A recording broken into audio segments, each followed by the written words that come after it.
Welcome back. Zimbabwe is in the grip of a new economic crisis. Shop shelves were indeed stripped bare after panic buying spree last week. Well, joining us in the studio for more on that story is an African affairs analyst at Chike today. Glad to have you on the program. Always a pleasure.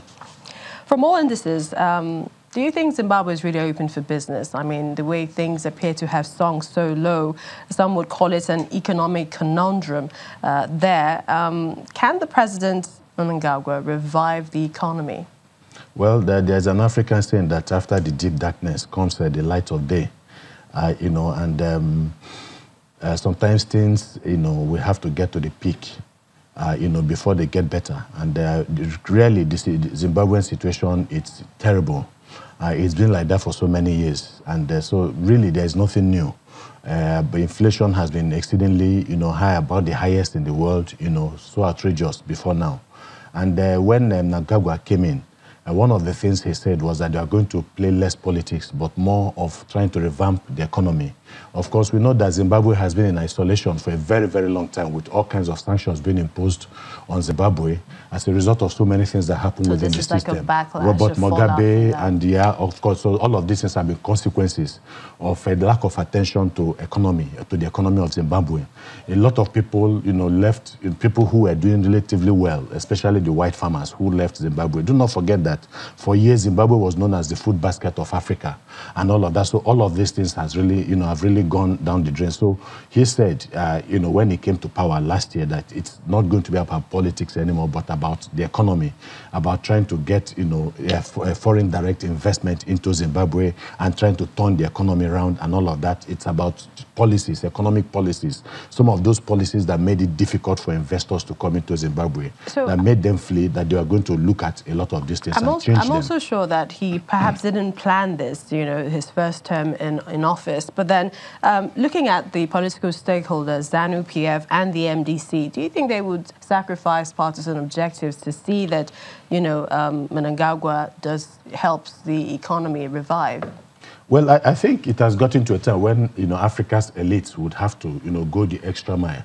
They have to show their commitment to the continent, their commitment to their people and all of that. So it's not just about politics or, of the self-aggrandizement and so on. Somewhere along the line, they need to sit down, and ask questions about what they want out of their country, whether they like the situation today as it is, or whether they want a country, a throwback to the glory days of Zimbabwe at a particular point in time, about 15, 20 years ago and all of that. So these are the questions they need to ask. And I hope that the questions, when the answers, when they come, will be in the positive. They have no choice. They need to work together, because this situation is not going to get better until sacrifices are made on behalf of the people.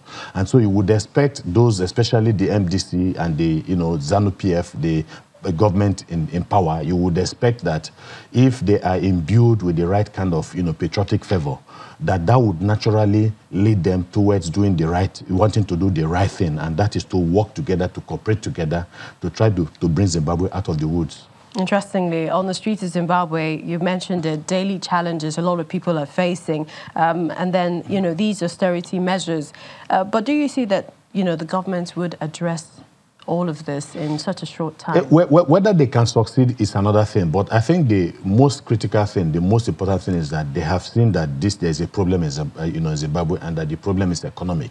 And that was why Mnangagwa, the president, said they are going to de-emphasize politics. I mean, thankfully, they have gone into that election that was so acrimonious. The election has been gotten out of the way. It's been gotten out of the way, and then, essentially, I would expect that he knows it's going to take time, but they're going to work on it. You don't transform a country overnight, and I want to believe that if they are serious in what they want to do, perhaps over time, as the investments begin to come in and jobs are created. You talk about investments. We hear that new finance ministers aren't even garnering much confidence that investors need, so they're a little scared.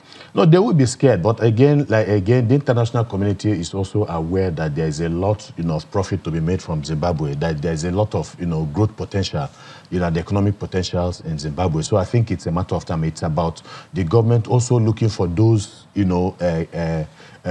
people, those functionaries, government functionaries who have had experience, serious experience, at the economic front, perhaps internationally and so on. These are the people, that tend to give confidence to investors when they want to put their money. They know these are people with pedigree. These are people that understand the language of economy, what is needed, the language of investment and so on. So the government, so it's not about now going straight to, bring in the politicians and all of that. You need to bring in technocrats. And it is these technocrats that would give the kind of confidence, despite the kind of confidence that is needed for the investors to come in and then, hopefully do the much needed investment that would lead to the creation of jobs and then, provision of social, infrastructure for the good of everybody. Would you think that the people of Zimbabwe should expect more borrowing by the government?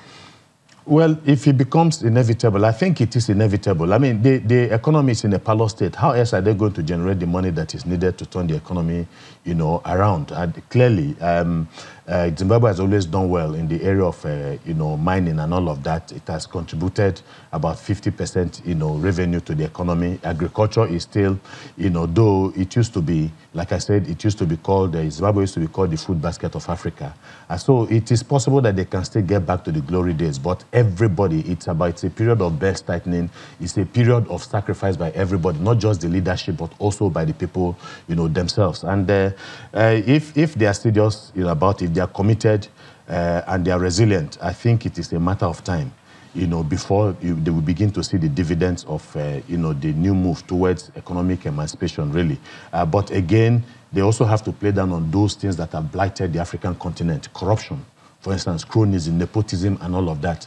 These are the negatives that we don't want to see anymore in the continent, especially in a country like Zimbabwe that is trying to come out of the woods. So it will be a little too soon to score President Mnangagwa in terms of ratings? No, well, you might score him in terms of motion, in terms of movements, in terms of the statements he makes and all of that, because, it's about body language. What kind of, body language is he giving? What kind of signals are people taking from him? So far, the signals have been positive. He talks about economy, the need to invest, the need to turn Zimbabwe around, the need to depart from the old ways and so on.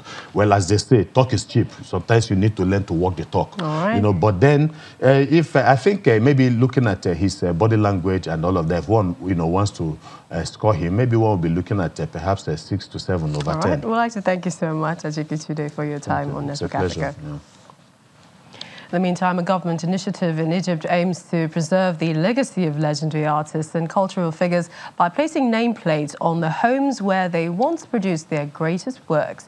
The initiative, titled Lived Here, targets the younger generations that have not typically got the chance to watch the artists.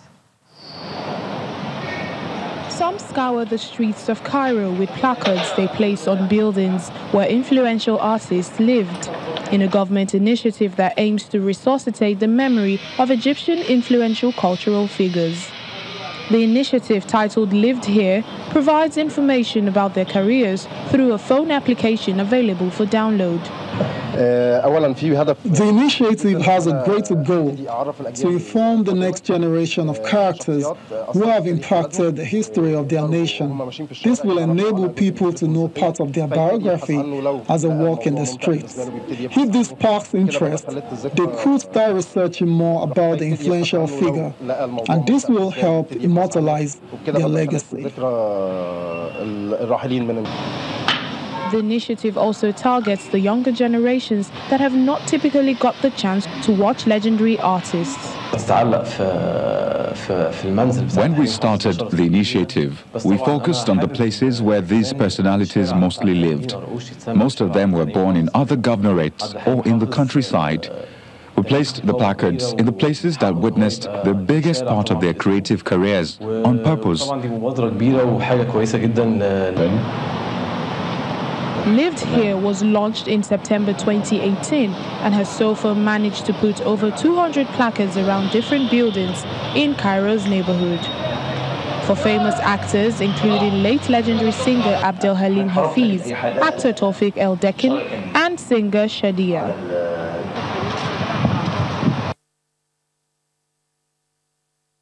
And that's Network Africa at this time. Many thanks for watching. I'm Millicent Walker.